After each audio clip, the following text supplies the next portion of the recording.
जय हिंद दोस्तों, कैसे हो आप लोग। आशा करता हूँ आप लोग अच्छे होंगे और अपनी तैयारी में मस्त होंगे।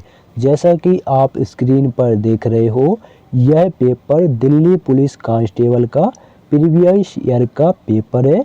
यानी जो आपकी पिछली भर्ती दिल्ली पुलिस कांस्टेबल की निकली हुई थी, उसका ये पूरा आंसर की है।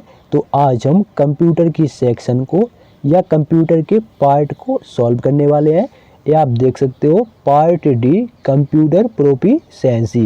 तो दोस्तों, जो आपका अभी वर्तमान में, ठीक है, प्रेजेंट टाइम में जो आपका एग्जाम हो रहा है दिल्ली पुलिस कांस्टेबल का, उसमें आपका जो पिछले वर्ष जो आपके एमएस वर्ड और एमएस एक्सेल के प्रश्न पूछे जा रहे थे, सेम वैसे ही आपके प्रश्न इसमें भी पूछे जा रहे हैं। सेम तो नहीं कहूँगा, लेकिन वही टॉपिक है आपका। एमएस वर्ड में आपके पिछले वर्ष खुद देख लीजिएगा, 3 से 4 प्रश्न आपके एमएस वर्ड के थे और 3 से 4 प्रश्न आपके एमएस एक्सेल के थे। बाकी 1 2 3 प्रश्न आपके इंटरनेट और आपके ईमेल वगैरह के थे, ठीक है, और क्रोम ब्राउजर के भी थे। तो सेम आपका वैसे ही पैटर्न पे आपका इस साल भी प्रश्न पूछे जा रहे हैं, ठीक है। 10 में से 7 प्रश्न आपका एमएस वर्ड और एमएस एक्सेल के पूछे जा रहे हैं। तो आपको प्रीवियस ईयर का पेपर जरूर सॉल्व करना है। आपका प्रश्न वही रहेगा, लेकिन थोड़ा लैंग्वेज आपकी चेंज हो सकती है। अगर आप ये पेपर सॉल्व करोगे तो आपके लिए पेपर बहुत ही हेल्पफुल रहने वाला है। तो चलिए दोस्तों, वीडियो स्टार्ट करते हैं। और यह रहा आपका कंप्यूटर का पहला प्रश्न। जब आप एमएस वर्ड डॉक्यूमेंट में किसी टेबल के किसी मध्यवर्ती सेल का चयन करते हैं और शिफ्ट प्लस टैब कुंजी दबाते हैं तो क्या होता है। तो आपका ऑप्शन 2 देखिए, वर्तमान सेल के पहले की सेल के कंटेंट को सिलेक्ट कर लिया जाता है। क्या होता है, वर्तमान सेल के पहले की सेल के कंटेंट को सिलेक्ट कर लिया जाता है। तो ऑप्शन 2 आपका बिल्कुल सही होगा। तो ऐसे ही आपके प्रश्न इस वर्ष भी पूछे जा रहे हैं। अगला प्रश्न देखिए, निम्नलिखित एमएस एक्सेल फॉर्मूले का परिणाम क्या होगा।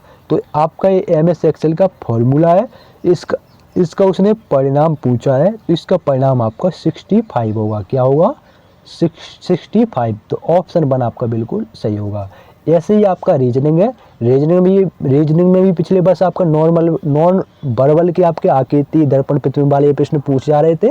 आपके 8-9 प्रश्न 10 प्रश्न इस साल भी आपके सेम वैसे ही पूछे जा रहे हैं, ठीक है। और बाकी आपका 8-9 प्रश्न नॉन वर्बल, बाकी आपका वर्बल।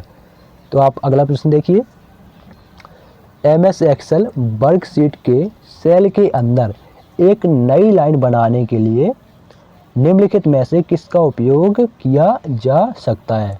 तो अगर आपको एमएस एक्सेल वर्कशीट के सेल के अंदर एक नई लाइन बनाना है तो इसके लिए आप अल्ट प्लस इंटर का प्रयोग करेंगे, अल्ट प्लस इंटर का। तो ऑप्शन 4 आपका बिल्कुल सही होगा। अगला प्रश्न देखिए, अगला प्रश्न है आपका, इंटरनेट से जुड़े हुए हर कंप्यूटर को एक आईपी एड्रेस की आवश्यकता होती है। आईपी का पूर्ण रूप क्या होता है। तो दोस्तों, एक कई बार आपका एग्जाम में पूछा गया है, अदर एग्जाम में भी पूछा जाता है जिसमें आपका कंप्यूटर का हो सब्जेक्ट, तो उसमें आपका आईपी के बारे में ज़रूर पूछा जाता है। तो आईपी का फुल फॉर्म होता है इंटरनेट प्रोटोकॉल। क्या होता है, इंटरनेट प्रोटोकॉल, ठीक है। तो ऑप्शन 3 जो है आपका बिल्कुल सही होगा। अगला प्रश्न देखिए, अगला प्रश्न है आपका, निम्नलिखित में से कौन सा कथन सही है। तो हम पढ़ेंगे, एमएस वर्ड में टेक्स्ट का डिफ़ॉल्ट अलाइनमेंट लेफ्ट होता है। तो ये बिल्कुल आपका सही है, बिल्कुल लेफ्ट होता है। दूसरा देखिए, एमएस वर्ड में प्रत्येक पैराग्राफ एक पैराग्राफ मार्क के साथ समाप्त होता है जो एक बैकवर्ड पी जैसा दिखाई देता है। तो दोस्तों, ये भी आपका बिल्कुल सही है। तो ऑप्शन 2 में दिया गया है, पहला और दूसरा दोनों ये सही है। तो बढ़ते हैं अगले प्रश्न की ओर। अगला प्रश्न आपका ईमेल से है, डैश किसी ईमेल में व्यंजकों के मानक सेट को दर्शाता है। तो कौन दर्शाता है। तो दोस्तों, आपका इमोटिकॉन्स कौन दर्शाता है। इमोटिकॉन्स किसी ईमेल में व्यंजकों के मानक सेट को दर्शाता है। तो ऑप्शन 3 आपका बिल्कुल सही होगा। अगला प्रश्न देखिए, अगला प्रश्न फिर आपका एमएस वर्ड से है। एमएस वर्ड में एक font size drop down box होता है। इसके माध्यम से चयन किया जा सकने वाला सबसे बड़ा फ़ॉन्ट साइज़ क्या होता है? तो सबसे बड़ा फ़ॉन्ट साइज़ आपका 72 होता है, यानी 72 होता है। तो ऑप्शन 1 में दिया गया है, तो ऑप्शन 1 आपका 72 बिल्कुल सही होगा।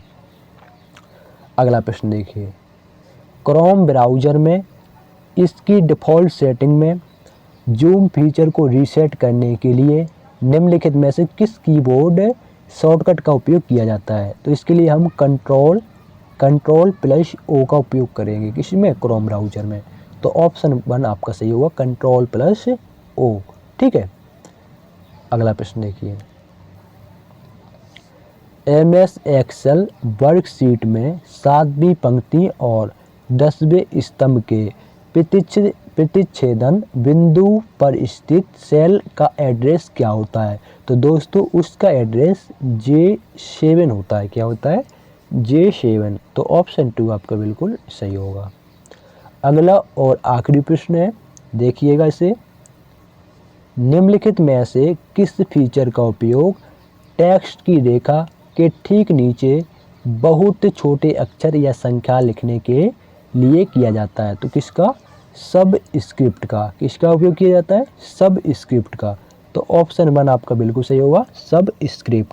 ठीक है। तो दोस्तों ये थे आपके दिल्ली पुलिस कांस्टेबल में पूछे गए कंप्यूटर के 10 प्रश्न। ये ऐसा मत समझना कि 10 प्रश्न आने हैं तो ऐसे 1 2 सही, 1 2 3 4 सही तो ऐसे हो जाएंगे, ऐसा कुछ नहीं। अगर आप प्रयास कर लोगे तो आपके 10 में से 10 भी सही हो सकते हैं। ठीक है, 9 भी सही हो सकते हैं।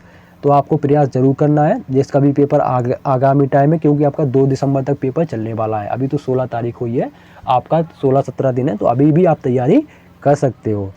ठीक है। और आपका रीजनिंग में नॉन बराबर के आपके 9 से 10 प्रश्न, और बाकी आपका किसी में 12 प्रश्न भी पूछे गए हैं। ठीक है। और आपका बाकी आपका बराबर रीजनिंग के प्रश्न पूछे जा रहे हैं। ठीक है। और उसमें कैलेंडर घड़ी वाले बिल्कुल नहीं पूछे जा रहे हैं। किसी में डाइस यानी 5 से ज़्यादा पूछे जा रहे हैं, उसके 5 से के 6-7 प्रश्न देखने को मिल रहे हैं। किसी में वही नहीं पूछे जा रहे। ठीक है। लेकिन आपका ब्लड रिलेशन और आपका ये क्लॉक ब्लड रिलेशन और आपका जो घड़ी है ना, ये वाला प्रश्न नहीं पूछे जा रहे हैं, कैलेंडर वाले। ठीक है। और आपके समीकरण वाले, आकृति वाले, कोडिंग डिकोडिंग वाले, सीरीज वाले, ठीक है, ये वाले प्रश्न, वेन डायग्राम वाले, ये प्रश्न आपके पूछे जा रहे हैं। तो मिलते हैं किसी नेक्स्ट वीडियो में। इसके अलावा अगर आप SSC GD की तैयारी कर रहे हैं तो उसके प्रीवियस ईयर के पेपर भी देख सकते हो। जय हिंद, जय भारत।